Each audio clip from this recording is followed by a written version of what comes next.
Once a student has completed the proxy form, you will receive 3 emails.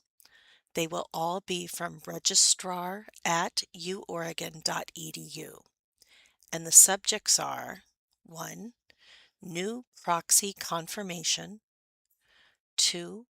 New proxy relationship, and 3. New proxy identity. Open the new proxy confirmation email first. This email has the initial password for you to sign in the first time. If you copy the initial password, be careful not to include any spaces before the first character. Now, open the email New Proxy Identity. This email includes the URL for initial access. Click on the URL. A new web page opens up. On this page, enter the initial password from the new proxy confirmation email. Click Submit. Enter your email address, enter the initial password again, and now set your new password. Your new password must be 6 characters long.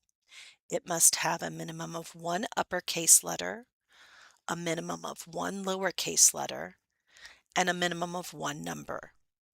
For example, it could be the word ducks with one of those letters capitalized and the number 1.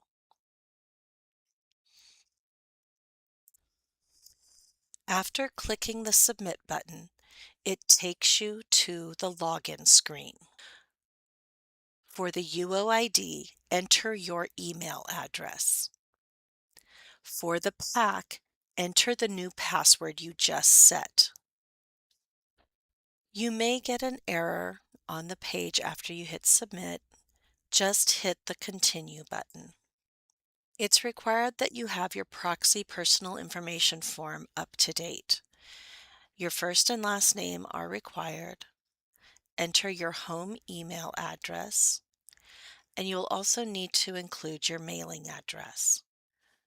Once that is completed, hit the Submit button. The next page lets you choose the page you want to view. This is based on the access the student has granted you. After you've accessed one of the pages, use the back button on the browser to return to this menu. To log in again in the future, refer back to the email with the subject New Proxy Relationship. The second paragraph includes the link you will use and can bookmark or save to log in.